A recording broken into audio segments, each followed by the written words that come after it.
Good morning class. आज आपकी जो है बहुपद चैप्टर स्टार्ट हुआ। कौन सा? बहुपद। बहुपद क्या होता है? देखो वर्ड्स में ही लिखा हुआ है बहु और पद। बहुत से पद यानी एक या एक से अधिक पद अगर होगा तो वो क्या कहलाएगा? बहुपद कहलाएगा। क्या कहलाएगा? बहुपद। जैसे एक्स स्क्वायर प्लस 3x, ये क्या है? बहुपद है और या नहीं है, ऐसे क्वेश्चन होगा। ठीक है, तो पहले बहुपद पहचानने की प्रक्रिया जान लेते हैं क्या क्या होता है। तो ये क्या है? एक बहुपद है। ठीक है, कितने पद हैं इसमें? एक और एक, कितने हो गए? दो। कितने पद हैं? दो पद हैं। देखो कैसे कैसे हैं ये। जितने सिंबल लगे हुए होंगे क्या होंगे? एक सिंबल लगा है। ठीक है, अच्छा ये पता होगा कि कोई भी संख्या है अगर उसके सामने कोई भी निशान ना लगा हुआ हो तो किस चीज का निशान होता है? प्लस का होता है। किस चीज का होता है? प्लस का। यानी इस संख्या के सामने भी क्या है? प्लस है। प्लस है तो ये कितने प्लस हो गए? एक और एक दो, तो ये क्या हो गया? द्विपद हो गया। क्या हो गया? द्विपद वाला हो गया, यानी दो पद हो गए। इसमें कितने पद हो गए? दो पद हो गए। ठीक है, तो हम प्लस और माइनस जितने भी सिंबल होंगे उन सबको काउंट कर लेंगे और वो हमारा क्या हो जाएगा? पद हो जाएगा। ठीक है, तो इस तरीके से हम इनको गिन सकते हैं। अगर हम इसी में क्या करते हैं, माइनस लगा हो, बाई चांस क्या लगा हो इस तरह से, तो इसमें कितने पद हैं? तो इसमें भी अब हम प्लस माइनस काउंट करेंगे। एक और एक दो हो गए और एक ये वाला हो गया प्लस तीन हो गए। और या फिर आप ऐसे गिनिए, ये पहला पद स्टार्ट हुआ आपका, सिंबल आ गया कोई ना कोई। ठीक है, प्लस या माइनस, तो यानी अब एक क्या आ गया? दूसरा पद आ गया आपका, तो ये क्या हो गया? सेकेंड। फिर देखिए प्लस माइनस कोई सिंबल आ गया और ये आ गया? तीसरा पद आ गया। ठीक, तो हम पद इस तरह से भी काउंट कर सकते हैं। ठीक है, लेकिन काउंट कब करेंगे? जब हमें ये पता हो कि ये क्या है? बहुपद है और या नहीं है। तो देखो बहुपद ना होने के, ठीक है, पॉइंट्स क्या? बहुपद ना होने के या बहुपद कैसे नहीं है, जिसको जिसको पहचानना है वो कैसे लिखें। यदि कोई संख्या जैसे लिखा हुआ है x बटे y लिखा है। क्या लिखा है? x बटे y लिखा हुआ है। अब ये बहुपद है और या नहीं है, या इसी में प्लस और लिख लें हम, ऐसे 3x² लिख लें। ये संख्या जो है या ये समीकरण जो है ये बहुपद है और या नहीं है, ये बताना है। तो इस कंडीशन में अब हम क्या करेंगे? तो इसका जो पहला नियम यही है कि चर और अचर तो पहले से जानते ही होंगे। ठीक है, चर संख्या क्या होती है? यही मेन हमारी अच्छे चर और अचर। ठीक है, चार संख्या क्या होती है? जो एबीसीडी होती है जिन्हें हम जानते नहीं, यानी जो वैल्यू हमें पता ना हो। क्या? एक्स वाई जेड, ये क्या है? Unknown quantity. अचर संख्या क्या होती है? वन से लेकर, यानी जो गिनती नंबर होते हैं वो क्या होती है? अचर संख्या। यानी जो डेफिनेट हो जाएंगी वो अचर हो गई और जो डेफिनेट नहीं होंगी वो चर संख्या।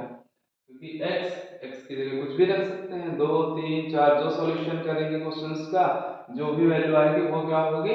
चर होगी। ठीक है, दूसरा याद करने के लिए एबीसीडी में हमारे पास 26 लेटर होते हैं। कितने होते हैं? 26। और अचर संख्या में क्या होते हैं? अनंत तक होते हैं। 100 तक तो सबको ही पता है कि 100 तक गिनतियां होती हैं। ठीक है, तो देखो ये कम नंबर है तो इसमें कितने लेटर्स हैं? दो हैं। और इसमें कितने हैं? तीन है। आ चा और रा, तीन लेटर है। इसमें चा और रा दो लेटर है। तो देखो दो को दो से कंबाइन कर लेंगे, जिसमें मिल जाएगा वो संख्या हमारी क्या हो जाएगी? चर हो गई। तो हम पहचान सकते हैं इस तरह से भी। ठीक है, तो ये चर और ये अचर। तो आते हैं बहुपद पर। किससे? बहुपद पर। बहुपद में क्या है? अभी हमने बताया कि यदि कोई चर संख्या, क्या लिखेंगे? यदि कोई चर संख्या, क्या? यदि कोई चर संख्या हर में है। कहां पर है? हर में है। ठीक है, तो वो नहीं होगी। क्या? बहुपद नहीं होगी। ठीक है, अंश और हर पता ही है, भिन्न जो बनती है वो इस तरह से ही तो बनती है, अंश ऊपर होता है और हर नीचे होता है। ठीक है, ये हो गया अंश और हर हो गया। तो यदि कोई चर संख्या, चर मतलब एक्स वाई जेड होना चाहिए और वो कहाँ होना चाहिए? हर में। अगर हर में है तो वो बहुपद के नियम को फॉलो नहीं करेगा। ठीक, तो ये बहुपद नहीं होगा। दूसरा पॉइंट है, यदि कोई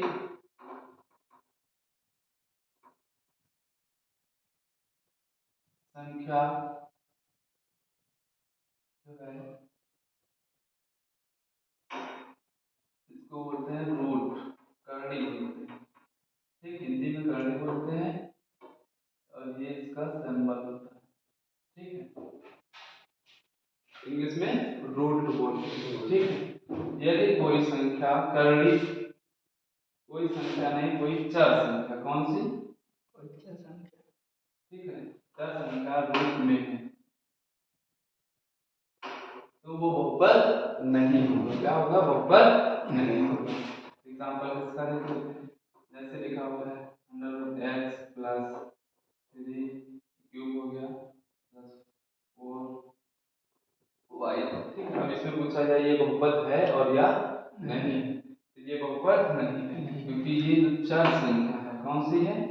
चर संख्या है। ये किसमें है? देखो रूट में आ गई, नहीं करड़ी। ठीक है, करड़ी के अंदर है, इसीलिए ये संख्या क्या होगी? अचर संख्या। ठीक है, इसका मेन अगर देखें तो होता क्या है, इस रूट का मतलब होता है, इस रूट को जो है हम ऐसे भी लिख सकते हैं, 1/2 पावर में क्या लिख देंगे? 1/2।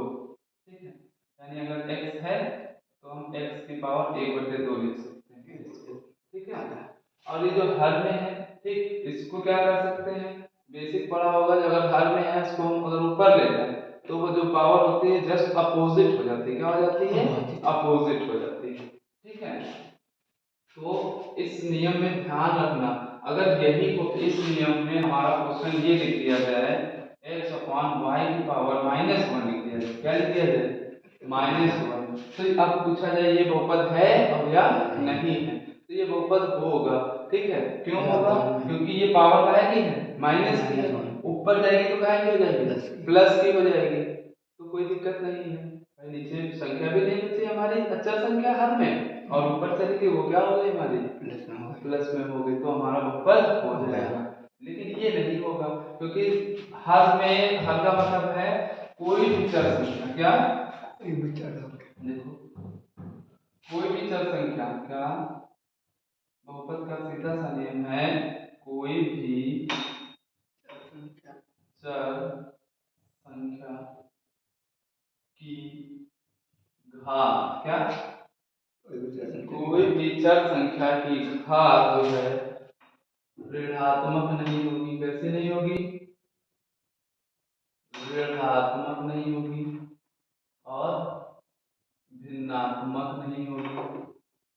कैसे नहीं होगी? ऋणात्मक नहीं होगी और भिन्नात्मक। ये देखो भिन्न ही तो है, 1/2। ठीक है, तो ये नियम जो है इसी के अंदर से निकले हैं। अगर मेन नियम देखें तो हम यही कह सकते हैं कि कोई भी संख्या की घात कैसी होनी चाहिए? ऋणात्मक नहीं, धनात्मक होनी चाहिए। ठीक, अगर ऋणात्मक होगी, अभी जैसे हमने यहीं पर हम देख लेते हैं इसको, देखो x प्लस वाई की पावर -1। ठीक है, तो ये क्या है? बहुपद नहीं है। क्यों नहीं? क्योंकि पावर काहे में आएगी? माइनस में। अंश की बात करेंगे, किसमें? अंश की।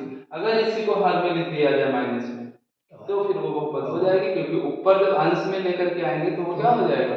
प्लस हो जाएगा। ठीक है, तो ये क्लियर हो गया ना? ऋणात्मक और भिन्नात्मक, ये दो वर्ड हमको याद रखना है। किस चीज पे? चार संख्या पे। किस पे? चार संख्या पे। कंफ्यूजन के लिए क्वेश्चन में ऐसे पूछ दिया जाता है, √3x प्लस x²। अब बताओ ये बहुपद है और या नहीं है? अच्छा, अभी तक तो जो आपके सिलेबस में है वो इन वो सिलेबस में क्या है, क्वेश्चंस अगर पूछे जाते हैं तो इसमें पूछे जाते हैं, ये लगा देंगे क्वेश्चंस के ऊपर, या फिर क्या कर देंगे, ये वाला पॉइंट जो है चार संख्या को कहाँ कर देंगे? हर में कर देंगे। ठीक है, तो हर में कर देंगे। अब हम अगर ये ऋणात्मक भिन्नात्मक लिखवाते तो इनके सिंबल वो लोग यूज करते हैं। क्वेश्चन में क्या होते हैं, सिंबल यूज कर लेते हैं। सिंबल ऋणात्मक है तो उसको कहाँ कंडीशन उसकी बदल दी, हर में कर दिया। ऋणात्मक कहीं नहीं, देखो हर में कर दिया, इसको ऋणात्मक है कहीं, तो तुम ये इस नियम पर जा ही नहीं पाओगे अगर तुमको बेसिक्स नहीं पता है। तो ये ध्यान रखना, ये सारे नियम हमारे कहाँ पर लगने के लिए हैं, अंश में। किसमें, अंश में होने चाहिए। कैसे होने चाहिए, अंश में। अगर हर में है तो उनको कहाँ लेकर के आओ, अंश में लेकर के आओ। किसमें लेकर के आओ, अंश में। ये हर में है चार संख्या, इसको उठा के कहाँ ले जाएंगे, अंश में ले जाएंगे। अंश में ले गए तो कहे का हो गया, माइनस का हो गया। माइनस का हो गया तो ये बहुपद नहीं है। ठीक है, तो ये ये रूट किस पर है, अच्छा संख्या पर। और हमारा किस पे कहता है रखने के लिए, चर संख्या पर। किस पे बोलता है, चर संख्या पर के लिए नियम है बहुपद ना होने के। ठीक है, अच्छा से तो पता ही डेफिनेटली हमारी संख्या तो वैल्यू निश्चित ही है ना, तो रूट 3 का मान भी निश्चित होगा। ठीक है, जो कि होता है 1.73। तो इस तरह से अगर कोई क्वेश्चन है तो उसकी वैल्यू निश्चित होती है, जिसकी वैल्यू निश्चित नहीं होती है वो चर संख्या होती है। ठीक है, तो ये हमारे हो गए बहुपद पहचानने के कारण, क्या बहुपद पहचानने के कारण। ठीक है, तो इस तरह से बहुपद आप पहचानेंगे। अब जो है ये सभी लोग जितने लोग देखें इसको नोट करते जाएंगे। ठीक है, पॉइंट सब लिखते जाएंगे।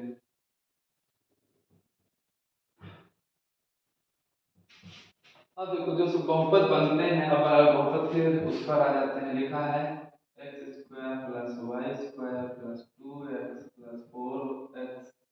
ठीक है, अगर इस तरह से कोई क्वेश्चन पूछा जाए बहुपद है या नहीं है, ठीक, तो ये तो बहुपद क्या हो गया, है हमारा। ठीक है, ये कौन सा बहुपद, एक चर वाला द्वि बहुपद है कि दो। पहले हम आते हैं केवल बहुपद, चर वाले की बातें नहीं करते। ठीक, तो ये हमारा कितना है, बहुपद है पहले तो। अब दूसरा क्वेश्चन को सॉल्व करेंगे। अगर पद की बात की जाएगी, किसकी, पद की, एक पदी है, दो पदी है, त्रिपदी है, तो हम पहले क्वेश्चन को सॉल्व करेंगे। ठीक है, तो देखो ये x स्क्वायर है, x स्क्वायर है कहीं पर, नहीं है, तो इसी तरह रहेगा। y स्क्वायर है कहीं पर, नहीं है।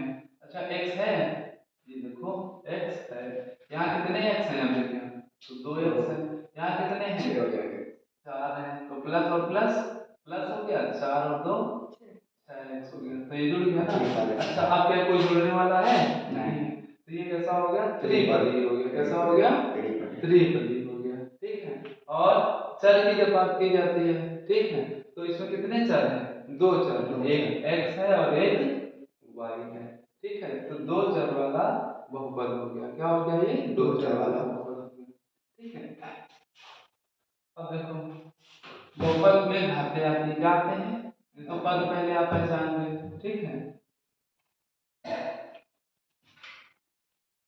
X cube 3x square 2x plus 4। अब पूछा जाए इसमें कितने पद हैं, तो हम क्या करेंगे, सिंबल गिन लें, 1 2 3 और एक यहाँ पर पहले से होता है 4, तो ये क्या हो गया, चतुर्थ पद वाला बहुपद हो गया। ठीक है, तो ये भी क्लियर हो गया होगा। आप पद वाले तो आराम से कर सकते हैं। अब आते हैं हम घात पर। किस पर आते हैं, घात पर। ठीक है, तो घात में क्या करते हैं, सबसे बड़े नंबर की घात देखते हैं। जो पूरी क्वेश्चन होगी उसमें सबसे बड़ी घात कितनी है, जैसे कि X square 3x cube 4x square cube कर देते हैं, ये है जैसे क्वेश्चन। ठीक है, अब पूछा जाए ये कितनी घात वाला बहुपद है, तो अब ये शुरू में दो लिखा है तो हम दो को ही नहीं देखेंगे, हम पूरे क्वेश्चंस में देखेंगे जो सबसे बड़ी घात होगी उसको नाम को लेकर के चलेंगे। ठीक है, तो सबसे पहले क्या होगा, अच्छा सबसे पहले इसको लेकर के क्यों चलते हैं, बड़े को ही क्यों लेंगे, ये वाला क्यों नहीं लेते, तो इसका ये रहता है, अब छोटे क्लासों में आरोही और अवरोही पढ़ रखा है। ठीक है, घटते क्रम और बढ़ते क्रम। ठीक, तो कोई भी चीज होगी हम पहले किसको लिखेंगे, बड़े को लिखेंगे ना, पहले कौन सी चीज आएगी, बड़ी आई होगी। ठीक है, अभी जो पहले बच्चे हैं वो किसके नाम से जाने जाते हैं, माता पिता के नाम से जाने जाते हैं, तो वो लोग बड़े, तो हम क्या कर सकते हैं इसको उस तरह से समझ सकते हैं कि पहले बड़े को लिखेंगे, फिर उसके बाद छोटा, उसके बाद छोटा, उसके बाद छोटा। तो पहले हम घटते क्रम में इसको लिख लेते हैं, 3x की पावर 4 हो जाएगा, 4x क्यूब हो जाएगा, और ये x स्क्वायर हो गया, ये 3x हो गया। देखो पावर 4 पहले लिख लिया, पावर 3 बाद में, 2 वाला 3 के बाद आता है, और ये 1 वाला उसके बाद। ठीक है, तो ये कैसे इक्वेशन हो गई? चतुर्थ घात वाला बहुपद। कौन सा हो गया? चतुर्थ घात वाला। ठीक है, तो ये भी कोई दिक्कत नहीं है इसमें। इसमें दिक्कत आती है केवल दो क्वेश्चंस में, जो पेपर्स में क्वेश्चन बनते हैं आप लोगों के। ठीक है, तो ये रहता है यदि किसी की घात शून्य है। ठीक है, क्या है? शून्य है, कोई समीकरण है और उसमें घात कितनी है? शून्य है केवल। ठीक है, ये देखो सवाल दे दिया। ठीक, तो अब ये कौन सा बहुपद होगा या इसको क्या कहेंगे? ठीक है, अब देखो इसको क्या कहेंगे बताओ, अच्छा लॉजिक से बताओ, जो पढ़ चुके हो अभी उसके नाम से। नहीं, घात पे बताना है। वहां पर हम पद पर इससे पहले पढ़े थे, तो पद नहीं बताने, हमको क्या बताने हैं? घात बताने हैं। ठीक, घात है नहीं तो उसको क्या बोलेंगे? अब देखो ये किसी की भी पावर अगर 0 है तो उसका मान पहली बात कितना होता है? 1 होता है। ठीक है, तो ये क्या हो गया हमारा? 1 हो गया। ठीक, प्लस 2, ये कितना आ गया? 3 आ गया। कितना आ गया? 3 आ गया। भाई अभी इसी क्वेश्चन में आंसर अगर ऑप्शंस दिए हैं कि इस क्वेश्चन का मान कितना आएगा, क्या आएगा? इस क्वेश्चन का मान ऑप्शन में दे दिया 1 2 3 4, 4 ऑप्शन दे दिए हैं। अब क्या सब टिक कर देंगे? आराम से 2 टिक कर देंगे, तो कहेंगे 0 है और ये 2, 2 पर टिक मार के चले जाएंगे। ठीक है, तो ध्यान रखना किसी की भी पावर 0 हो तो उसका मान कितना होता है? 1 होता है। कितना होता है? 1 होता है। तो जब 1 लिखा है यहाँ प्लस लगा है तो 2 1 क्या हो जाएंगे? जुड़ जाएंगे। कितना आ जाएगा? 3 आ जाएगा। आ जाएगा। तो ये चीज तो पावर वाली हो गई। ठीक, क्वेश्चन अगर बनता है ऐसे तो। अब देखो हम यहाँ पर बात कर रहे थे घात की। क्या? घात की। अच्छा देखो जब चार संख्या है ही नहीं, क्वेश्चन में कहीं चार संख्या है भाई, तो 0 है, 0 का मतलब 1 है, 1 का मतलब अब 1 कैसा नंबर है? अचर नंबर। ठीक है, अब अचर संख्या हो गई ना, तो चर तो कहीं बचेगी नहीं, यानी अगर शून्य घात है किसी भी समीकरण में तो वो क्या होगी? चर संख्या उसमें होगी नहीं, और जब चर संख्या होगी नहीं तो फिर वो क्या हो जाएगा? अचर बहुपद हो जाएगा। क्या नाम हो गया उसका फिर? अचर। अच्छा, अभी तक हम कैसे बहुपद पढ़ रहे थे? चर वाले, और जब शून्य घात हो जाए तो उसे क्या कहेंगे? अचर बहुपद। तो यानी ये तुमको याद रखना है कि अचर बहुपद किसे कहते हैं। तो ध्यान रखना कि क्या, जब किसी भी चर संख्या की घात कितनी हो जाए?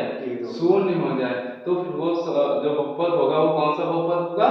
अचर बहुपद होगा। ठीक है, अब कोई कहो कि इसमें अगर आगे 3x लिख दिया जाए, ठीक है, तो फिर ये क्या हो जाएगा? चर बहुपद हो जाएगा। अब इसमें घात देखेंगे, सबसे बड़ी 1 है कि 0 है? 1 है, तो 1 को पहले लिखेंगे, तो फिर 1 के हिसाब से चलेंगे। ठीक है, लेकिन अभी हमारे पास y को कुछ कंडीशंस होंगी जो कैसे आ सकती हैं? चार संख्या की घात क्या हो? शून्य हो। इस तरह से भी क्वेश्चन पूछ सकता है और केवल इस तरह से भी क्वेश्चन पूछ सकता है। मान लो 3 ही लिख दिया केवल और पूछ लिया ये कौन सा बहुपद है, तब भी आपको यही बताना है कि जब चार संख्या है ही नहीं तो वो कौन सा बहुपद होता है? अच्छा भाई, तभी अब ये इसको देख के ही तो पहचानेंगे ये क्या है? अच्छा संख्या है, तो अच्छा बहुपद हो गया। बहुपद क्यों है? क्योंकि एक पद है, एक पद तो ले रहा है ना, जगह तो ले ही रहा है नहीं, तो वो क्या हो गया? अचर बहुपद हो गया। इतना भी समझ में आ गया होगा कि अचर बहुपद क्या होता है। ठीक, यानी चार संख्या की पावर कितनी होनी चाहिए? 0 होनी चाहिए। ठीक, तो अचर बहुपद की डेफिनेशन सब लिख लोगे इस तरह से।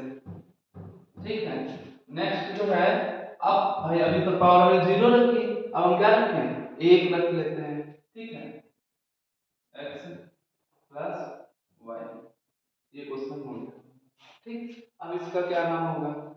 जब पावर 1 होगी किसी भी चर संख्या की तो उसको हम बोलते हैं रैखिक बहुपद। कौन सा? रैखिक बहुपद। क्या बोलते हैं? रैखिक बहुपद कहते हैं। ठीक है, तो यही दो क्वेश्चंस हैं। मान लो सिंपल सा क्वेश्चन दे दिया 3x प्लस 4 और पूछ लिया इसका नाम बताओ। क्या पूछ लिया? इसका नाम बताओ, ये कौन सा बहुपद है?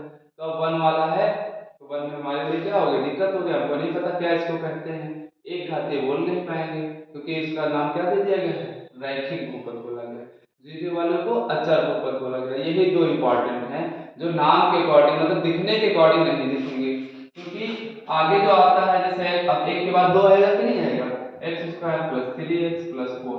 पूछा ये कौन सा बहुपद है, तो ये क्या हो जाएगा, द्विघाती बहुपद हो जाएगा। क्या हो जाएगा, द्विघाती। अब तो भाई साहब हमको दिख रहा है जितने घात है वही लिख दो सीधे से, दो घात है द्विघाती बहुपद हो गया हमारा।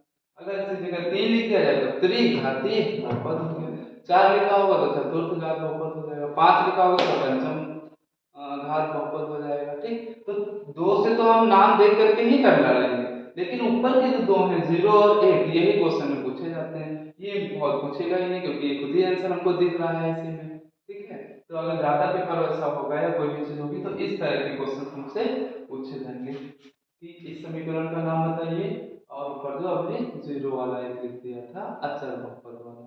ठीक है, अचर बहुपद और रैखिक बहुपद ये दो हमको बहुत अच्छे से ध्यान से पढ़ने हैं और पेपर में इसी टाइप से ज्यादातर पूछे जाएंगे। ठीक, यही कंफ्यूजन करने वाले होते हैं। तो ये भी क्लियर हो गया तो होगा कि बहुपद कौन कौन से हैं। अब देखो बहुपद में हमारा आगे आता है, ठीक है, त्रिघात चतुर्घात कोई भी हो गया। अब आते हैं शून्य। क्या आते हैं, शून्य। क्या शून्य का मतलब क्या होता है, वर्ड से नहीं लग रहा, शून्य सारी चीज क्या हो जाए, शून्य हो जाए। यदि कोई इक्वेशन हमारी मान लो ऐसे हमने मान लिया px बराबर दिया है x square plus 4x plus 4, ये क्वेश्चन दे रखा है। ठीक है, अब पूछा जाए इसके शून्य ज्ञात करने हैं। क्या ज्ञात करने हैं, शून्य। ठीक है, तो शून्य किसका क्या होता है, कोई भी वैल्यू हो पूरी जीरो हो जानी चाहिए। क्या हो जानी चाहिए, जीरो हो जानी चाहिए। अगर इस पूरे का मान जीरो आ जाएगा तो वही इसके क्या हो जाएंगे, शून्य हो जाएंगे। यानी जो वैल्यू रखेंगे, मान लो x की जगह हम 2 रखते हैं तो 2 उसका क्या हो जाएगा, शून्य हो जाएगा। क्या हो जाएगा, शून्य हो जाएगा। ठीक है, इतना तो क्लियर हो रहा है ना कि शून्य का मतलब क्या है, जो चर संख्या है उसका मान फाइंड करना, यानी जो भी वैल्यू निकल करके आएगी। अगर x की वैल्यू 2 आ जाए, 2 पर हमारा अब यहाँ पर 2 रखेंगे पूरे और वो क्या हो जाए, पूरा 0 हो जाएगा, तो फिर वो क्या हो जाएगा, उसके शून्य हो जाएंगे। ठीक है, और अन्यथा नहीं होंगे। ठीक है, जो भी होगा तो इस टाइप से क्या हो सकता है, ये हमारे शून्य हो जाएंगे। तो शून्य का मतलब हो गया सीधे से हमको कि वैल्यू फाइंड करना। ठीक है, x की या y की जो भी चर संख्या होगा उसका कोई ना कोई मान निकल करके आएगा। तो अब कुछ क्वेश्चन देख लेते हैं शून्य के लिए। ठीक है, जैसे क्वेश्चन है x square minus 5x minus का 6, एक्स स्क्वायर माइनस का 5x माइनस का 6। ठीक है, हुआ px बराबर। ठीक है, अब देखो हमको बाकी तो आप सीख चुके हैं, गुणनखंड भी सीख चुके हैं। अब द्विघात समीकरण है तो कैसे x की वैल्यू निकाली जाएगी, तो हम कैसे निकालेंगे, गुणनखंड करके। कैसे करके, गुणनखंड। तो लास्ट गुणनखंड का नियम जो होता है वो क्या होता है, यहाँ पर जो नंबर होता है इसकी गुणा लास्ट वाले से करते हैं। ठीक है, यानी एक्स स्क्वायर का जो गुणांक होगा उसकी गुणा हम चर पद से करते हैं। किससे करते हैं, चर पद से। इधर हो गया, सॉरी अचर पद से। तो ये 6 है, 6 से गुणा करेंगे, यहाँ कितना है, 1 है। ठीक है, जो कुछ नहीं है तो 1 है, तो 1 की गुणा हम किससे करेंगे, 6 से करेंगे। कितना आएगा, 6 ही आएगा केवल। ठीक है, तो 6 का अब हमें ऐसा फैक्टर करना है कि जो x है इसके गुणांक ये कितना है, 5 आना चाहिए। और कैसे आना चाहिए, यहाँ पर जो निशान लगा होता है उसको देख के, यहाँ क्या लगा है, माइनस, तो घटा करके कितना आना चाहिए, 5 आना चाहिए। अगर प्लस लगा होता तो जोड़ करके 5 आना होता। ठीक है, तो अब हमारे पास माइनस लगा है तो हम माइनस करके लाएंगे। तो पहले हम क्वेश्चन को फैक्टर्स कर ले, 2 3 6, 3 का 3 हो गया। ठीक है, तो अब हमको क्या चाहिए, 5 चाहिए। कैसे चाहिए, घटा करके चाहिए। अच्छा देखो यहाँ पर क्या कुछ बन पा रहा है, 2 3 6, अब 3 में से 2 जाएंगे कितना बचेगा, 1, लाना कितना है, 5। अब क्या करें, जोड़ना नहीं है, घटा करके ही हमको लाना है।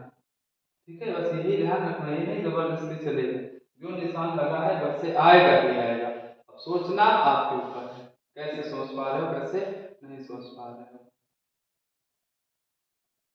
2 3 6।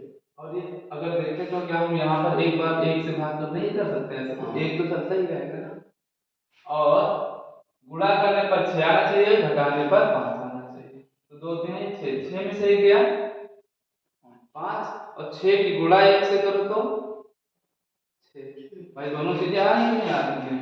अगर हम 6 गुणे 1 कर रहे हैं तो 6 भी आ रहा है, और 6 माइनस 1 कर रहे हैं तो 5 भी आ रहा है। देखो दोनों नियम लागू होगा कि नहीं लागू होगा, तो अब हम लिख सकते हैं। तो इसको सॉल्व करते हैं। देखो एक्स स्क्वायर, इस 5 की जगह ये लिख सकते हैं ना, ये तो बनाया है हमने। तो क्या लिखेंगे 6 माइनस 1 एक्स, ये क्या हो गया 6 हो गया हमारा। अब देखो ये x square minus minus sorry minus plus, minus का 6x minus minus plus 1 into x, x हो जाएगा ये माइनस का 6 से इधर। अब देखो इसमें से क्या कॉमन मिल रहा है x, यहाँ क्या बचा x, यहाँ पर क्या है x चला गया तो क्या बचा 6 बचा। इन दोनों में कोई कॉमन नहीं है, जब कोई कॉमन ना मिले, जिसका कोई नहीं होता उसका ऊपर वाला। ठीक, तो ये क्या हो गया 1 हो गया। क्या बचेगा x प्लस माइनस माइनस ही रहेगा 6। एक पद ये हो गया और एक पद ये हो गया। इन दोनों पदों से क्या कॉमन मिल रहा है x माइनस 6, तो क्या बचेगा x प्लस 1। ठीक है, अब शून्य है तो हमको 0 रखना होगा, तभी तो आगे रखेंगे। तो अब हमने इधर 0 मान लिया, x माइनस 6 बराबर 0 और x प्लस 1 बराबर 0 हो गया। तो देखो 6 उधर जाएगा, क्या हो जाएगा प्लस का हो जाएगा पक्षांतर करने पर, और ये 1 जो है उधर जाएगा तो क्या हो जाएगा माइनस का 1। ये दो वैल्यू हो गई x की, जिससे हमारी वैल्यू क्या हो जाएगी 0 हो जाएगी। देखो रख के चेक कर लेते हैं कि 0 आता है या नहीं।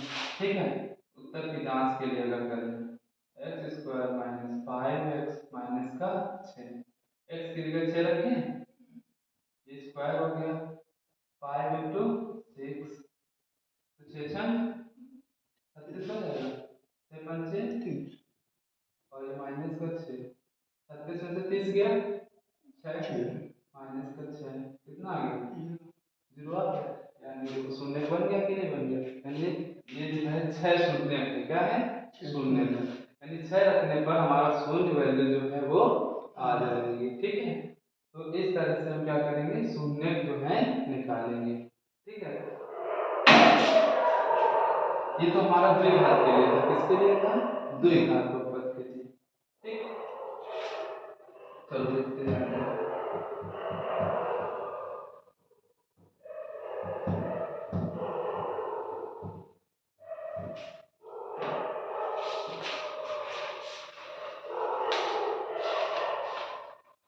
शून्य और गुणांकों में संबंध, अब क्या याद करना है आगे जो ऑप्शन है वो शून्य और गुणांकों में संबंध है।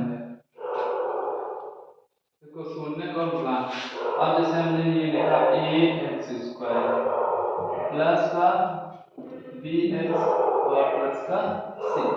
ठीक है, हमको क्या याद करना है शून्यकों में संबंध, क्या शून्यकों में संबंध। ठीक, तो अब देखो यहाँ पर शून्यकों में संबंध कैसे होता है,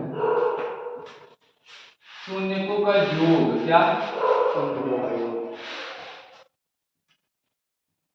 स्क्वायर लगा तो शून्य कितने आएंगे 2 आएंगे ना, अरे 2 x हो गया ना, तो 2 वैल्यू आएंगी जितने भी होंगे, त्रिघात होगी तो 3 आएंगी, चतुर्थांश होगा तो 4 आएगा। ठीक है, शून्यकों का योग। ठीक है, फॉर्मूला होता है माइनस का, फॉर्मूला नहीं लिखेंगे, लिखेंगे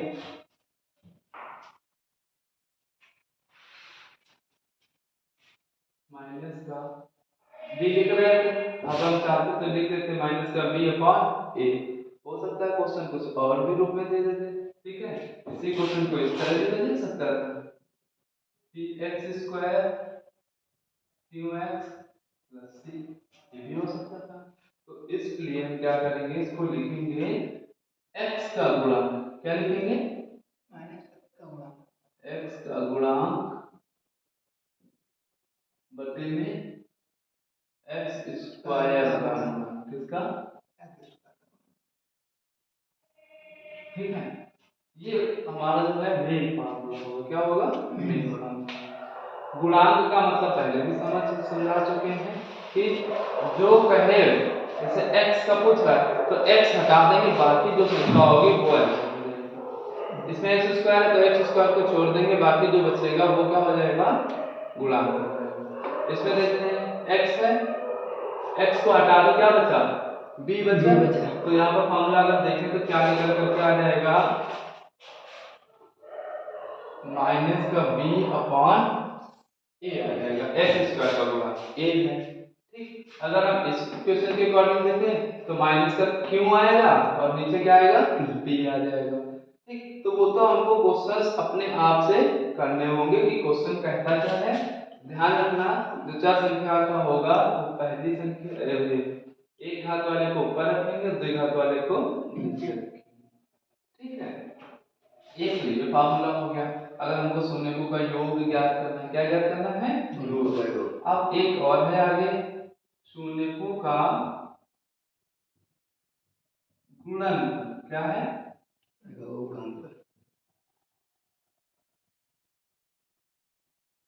ठीक है, तो गुणनफल के लिए देखो क्या है, ये अगला है। यहाँ पर कोई चर संख्या ही नहीं है, ये चर संख्या थी, ये भी चर संख्या थी, इसके साथ में कोई भी चर संख्या नहीं है। तो क्या लिखेंगे? अचर पद। क्या लिखेंगे?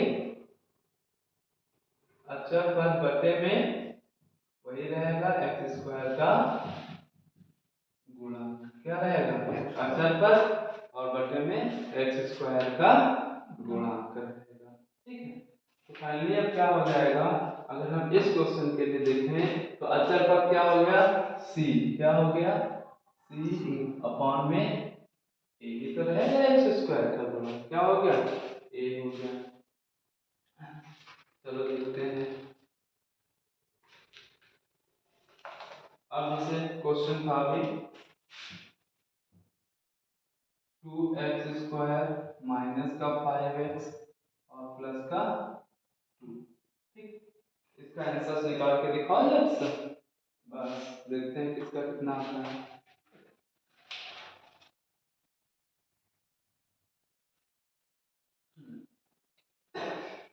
चलो देखते हैं कि नहीं आया अगर।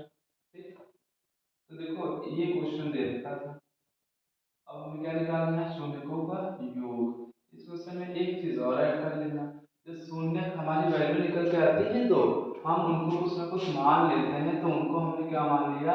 अल्फा, और एक को क्या मान लिया? बीटा। यानी अगर इतनी बड़ी हिंदी ना लिखनी हो तो हम क्या सीधे से लिख दें? अल्फा और बीटा लिख देंगे और बराबर में वो फार्मूला लिख देंगे माइनस बी अपॉन ए। गुणनफल की जब बात होगी तो शून्य तो हमारे अल्फा और बीटा ही है, तो अल्फा और बीटा कर देंगे, दोनों से लिख सकते हैं। तो अब जब हम क्वेश्चन सॉल्व करेंगे तो हम क्या लिखेंगे? देखो पहले हमें योगफल ज्ञात करना है, तो अल्फा प्लस बीटा हो गया फार्मूला। अच्छा, जब क्वेश्चन सॉल्व करेंगे तो पहले हम ऐसे जरूर लिखेंगे ए एक्स स्क्वायर प्लस का बी एक्स और प्लस का सी एक्स। ठीक है, इतना करने के बाद अब हम इसकी तुलना करेंगे। क्या करेंगे? तुलना करेंगे। तो देखो एक्स स्क्वायर हट गया, ए की जगह क्या है? दो है, इसको बाद में लिखते हैं। तो हमने क्या लिख दिया? ए की जगह दो। अच्छा, एक्स और एक्स हट गया, बी की जगह क्या है? 5 नहीं है, ये प्लस का है और ये माइनस का है, तो माइनस का 5 होगा। किसका होगा? तो b की वैल्यू कितनी हो गई? -5। और c की वैल्यू कितनी हो गई? 2 हो गई। इतना प्रोसेस आपको पहले करना है। ठीक, यानी वैल्यू तो निकालनी है ना, क्योंकि देखो हर एक फार्मूले हमारा a b c तीनों चीजें बात पता होनी चाहिए, तो तीनों चीजें तभी तो निकलेंगी जब हम तुलना करेंगे इस इक्वेशन से।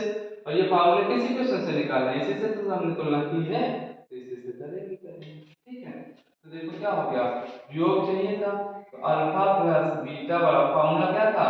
माइनस का बी अपॉन ए था कि नहीं था? तो देखो इक्वल टू लगाएंगे,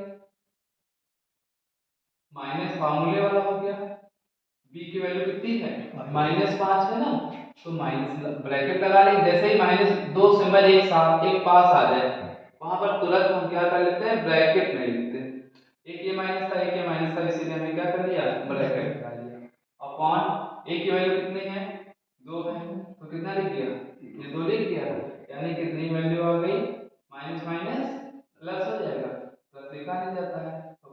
5/2। ये क्या आ गया हमारा अल्फा प्लस बीटा, यानी मूलों का योग, शून्यकों का योग कितना आ गया 5/2। शून्य के योग कितना हो गया 5/2। अब अगर इसी में हमसे पूछा गया है गुणनफल भी, तो अल्फा बीटा बराबर क्या हो गया C/A होता है। तो C कितना है 2 है, तो 2 लिख लिया हमने। और A कितना है ये भी 2 है, तो 2 लिख लिया। 2 का 2 हो गया। तो अल्फा बीटा यानी मूलों का जो गुणनफल है वो कितना आ गया 1 आ गया। कितना आ गया 1 आ गया। तो ये क्लियर हो गया ना बिल्कुल, ठीक है। नेक्स्ट क्वेश्चन देखते हैं। ये वैल्यू हमारी निकल नहीं है। अब ये जो क्वेश्चन कह रहा था, ठीक है, शून्यकों का योग और ये शून्यकों का गुणनफल हमने निकाला है। अब हम पहले शून्य निकाल लें और ये फार्मूले आपके हम सिद्ध करके दे देंगे कि ये मतलब जो 5/2 इनका योगफल है और या नहीं। यानी 5 में ये जो 2 आया है, इधर की वैल्यू रखेंगे, इसकी भी वैल्यू रखेंगे, उसका भी 5/2 ही मान आना चाहिए ना, क्योंकि ये दोनों इक्वल हैं। तो अब देखिए कैसे इसको करते हैं आगे। ये फार्मूले को वही गए होंगे, इसको रख कर देते हैं, ठीक है। अब जैसे हमारे पास इक्वेशन थी, ये थी क्या थी 2x² माइनस का 5x प्लस का 2। अभी हम गुणनफल कर चुके हैं, कर लेते हैं। हमने पहले ही बताया गुणनफल के लिए बाहर बाहर की क्या होती है मल्टीप्लाई, 2 दूना 4, 4 कैसे फैक्टर करना है कि जोड़ करके कितना आ जाए 5, 2 दूना 2 का 2, तो फैक्टर क्या होंगे 2 दूना 4 और 4 का 4 हो जाएगा। यानी गुणा करने पे 4 हो जाएगा और जोड़ने पर 5 हो जाएगा। यानी देखो 4 गुणे 1 करते हैं तो 4 भी हो रहा है, और 4 प्लस 1 करेंगे तो 5 भी हो रहा है। क्लियर हो गया। तो अब देखिए ये हो गया 2x² माइनस का 5 की जगह क्या लिखेंगे 4 प्लस 1 लिखेंगे। ये x उसी तरह जैसे क्वेश्चन दिया है उसी तरह लिखना है, और ये 2 का 2 हो गया, ठीक। अब देखो क्या करेंगे, सॉल्व करते हैं। 2x² माइनस का 4x minus plus minus 1 into x और ये प्लस का 2 हो गया, ठीक। ये दो पहले दो पद में हमको कॉमन क्या मिल रहा है 2x मिलेगा। क्या मिलेगा यहाँ का आंसर 2 तो बाहर आ गया, x² 2 थे 1 चला गया, 1 ही तो बचा। इसमें क्या बचा माइनस का x तो बाहर चला गया, 2 और ले लेते हैं तो यहाँ कितना बचा 2 ही बचा, 4 था 2 दूना 4 हो गया। इन दोनों में कोई कॉमन नहीं है, जब कोई कॉमन नहीं होगा तो 1, ठीक। जिसका कोई नहीं उसका, और जो सिंबल यहाँ होगा वही यहाँ पर होगा। यहाँ प्लस होता तो यहाँ भी प्लस होता, यहाँ माइनस है तो यहाँ भी माइनस है, तो माइनस का 1 कॉमन ले लिया। क्या बचेगा जब 1 कॉमन लेंगे तो ये संख्या उसी तरह रहेगी, माइनस माइनस प्लस का x रहेगा, माइनस प्लस माइनस हो जाएगा कि नहीं हो जाएगा। और जब कुछ कॉमन 1 ही मिला है तो ये 2 हो जाएगा। इन दोनों में क्या कॉमन है x माइनस 2 है, और ये 2x माइनस 1 हो गया। क्या हो गया 2x माइनस 1 हो गया। तो देखो x माइनस 2 बराबर 0 रखेंगे, 2x माइनस 1 बराबर 0 होगा, तो x की वैल्यू कितनी आ गई 2 आ गई। क्या आ गई 2, और यहाँ पर 2x बराबर 1 हो जाएगा, x बराबर 1 बटे में 2, ये 2 बटे में जाएगा कि नहीं जाएगा। तो देखो 2 मान है, x का 1 आया 2 और 1 आया 1/2। अब हम यहाँ पर रखते हैं 2 और 1/2, 2 और 1/2, अगर ये आ जाता है तो यानी हमारा क्वेश्चन क्या हो गया सिद्ध हो जाएगा। तो सिद्ध करने के लिए देखो क्या करते हैं, देखो अल्फा प्लस बीटा बराबर, अभी हमने क्या निकाला था 5/2, फार्मूले में रखा था ना -b/a, तो हमने क्या वैल्यू कितनी आई थी 5/2 आई थी, ठीक। तो यहाँ पर अल्फा की जगह कितना आ गया, एक मान हमारा 2 आया है, और एक कितना है 1/2, तो प्लस 1/2 एलसीएम लेंगे 2 आएगा, 2 दूना प्लस 1 कितना हो गया 5/2, और इधर कितना चल रहा था यानी देखो अब हमने प्रूफ भी कर दिया है कि जो अभी पीछे योग वाले फार्मूले लिखे थे, जो वैल्यू थी, तो वो ये बिल्कुल सत्य बिल्कुल है, ठीक है। अगर हम वैल्यू यहाँ पे रखते हैं जो मान आते हैं तो फिर वो यही आएंगे, यानी उस इक्वेशन से ही निकल आएंगे।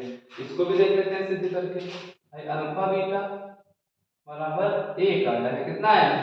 1 आया है। तो अब हम क्या करेंगे, अल्फा की वैल्यू 2 है, बीटा की वैल्यू 1/2 है, बराबर 1 लाना ही है, 2 1 2, तो कितना आ गया? 1 बराबर 1।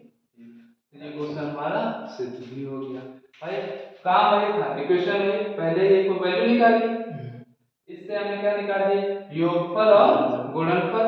अब ये सही है और या नहीं है, तो हमने क्या किया, इन वैल्यू को इस पे रख के चेक कर लिया, तो हमें पता चल गया कि ये क्वेश्चन जो है, ये जो फार्मूला बनाया गया है -b/c/a, तो ये सिद्ध कर दिया हमने कि ये फार्मूला बिल्कुल सही है। ठीक है, तो अगर सिद्ध करने के लिए आएगा तो पहले तो क्वेश्चन आप इतना करेंगे, फिर सिद्ध करने के लिए जब आएगा तो वैल्यू निकालेंगे और वैल्यू को इस वैल्यू में रख देंगे। ठीक है, तो इस प्रकार से क्वेश्चन क्या हो जाएगा? सिद्ध हो जाएगा। ठीक है, अब देखो ये नेक्स्ट जो क्वेश्चंस हैं, 4 क्वेश्चन हैं जो अभी आपको करने हैं। अब हमको क्या ज्ञात करना है? शून्य को वो ज्ञात करना है। ठीक है, शून्य ज्ञात करेंगे तो फैक्टर करेंगे, और शून्य को के योगफल और गुणनफल जब ज्ञात करेंगे तो आप देखो योगफल क्या होता है? अल्फा प्लस बीटा माइनस का बी अपॉन ए होता है। इसके लिए क्या करते हैं? ए एक्स स्क्वायर प्लस का बी एक्स प्लस सी।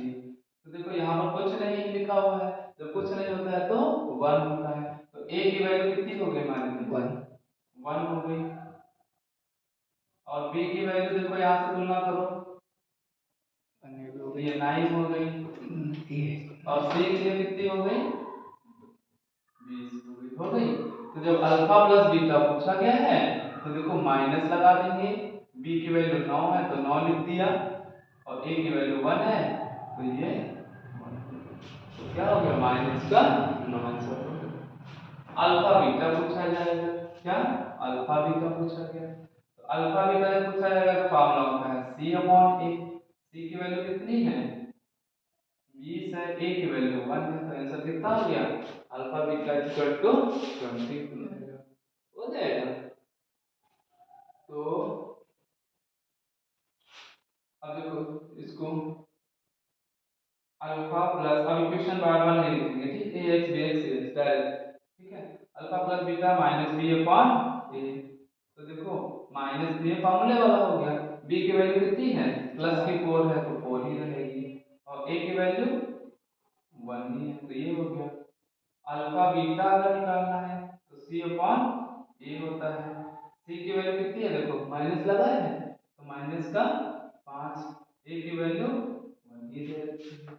ठीक है, इसी प्रकार इसमें आ जाता है alpha plus beta is equal to minus का बी अपॉन ए, तो क्या हो जाएगा? माइनस पहले ये फार्मूले वाला हो गया, ठीक है, माइनस फार्मूले वाला हो गया।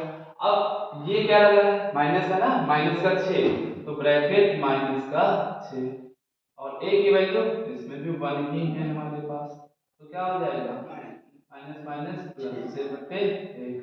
अल्फा बीटा की वैल्यू सी अपॉन ए होता है, सी की वैल्यू क्या है? देखो 16 है, लेकिन माइनस लगा है तो -16 हो गई, और ए की वैल्यू 1 ही है।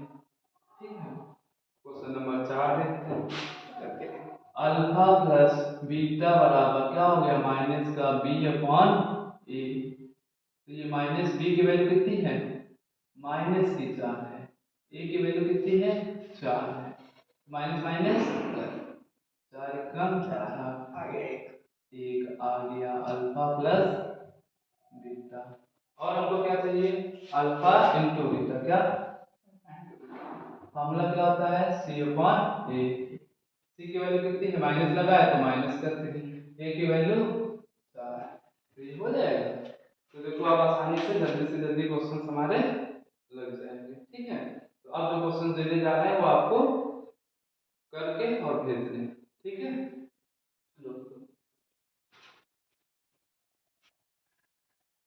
अब देखिए 4 क्वेश्चन पीछे करा चुके हैं, ये 15 क्वेश्चन जो है पूरे टोटल देखिए, ये आप लोग को करके लाना है।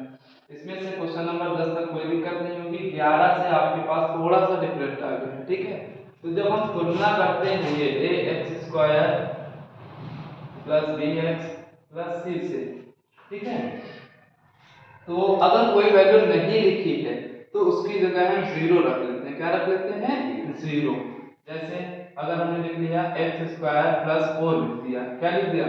4। तो देखो अब एक्स का ए की वैल्यू कितनी आएगी?